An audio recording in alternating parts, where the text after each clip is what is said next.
Rwanyiro nkumania kana the Ethics and Anti-Corruption Commission erindeni ya kaunti ya MERU kwa Mauritani Ja ABISA MWANYA gukoni ya nkumania Dr. Emily Moriora niwe munini wa mwerekeria kire kithomo na kuritana mwingi ndeni ya EACC na ugete ibombete okinya kaunti kathomba kienda kuritana mwingi nthiguru ne gutigira nkumania ndi bukuthabu kinya muthia mno ki ubichi cha mwingi muthuri murioki ndatwe kinya Vero na arua mabisa ba mvitugo na kurangukumo ebakinyete ndene kaunti ya MERU batonge twene George Mugare urungamire rwangiruru kuma Pakistan nikenda bombo trima na mabisa ba kaunti ya MERU bakiba maritano kimantu ja kurangukumo.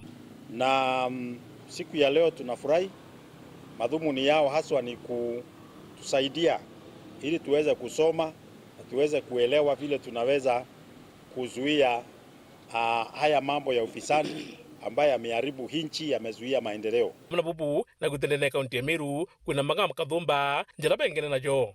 In Meru County, just like most counties, some of the complaints we get are conflicts of interest. There are a good number of cases on conflict of interest.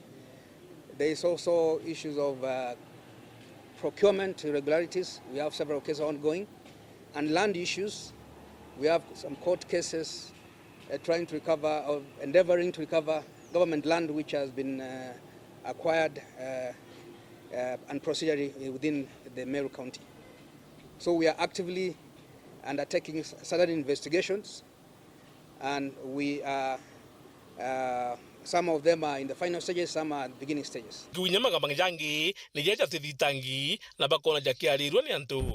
the complaints, if we find it in the media, we can do it suomoto, tunasema suomoto ni bila mtu yote kuja kupiga report. Any information we get, whether from the media or anyone. So there are several complaints actually on regarding to forged certificates, which we are dealing with under the ethics department in our office. Yeah, and some of them are on advanced stage. Amna bubu daktari Emily Moria uramurunga mirimanto ya kithomo na komenda mwingi bagwite mone betete kimbe mbithi nekenda gutigiriba kubaritana manto ya gikurana ngukumo na mitugemi. On the education side and creating public awareness, EACC is very, very categorical, and especially reaching out to the youth. The youth are the leaders of tomorrow.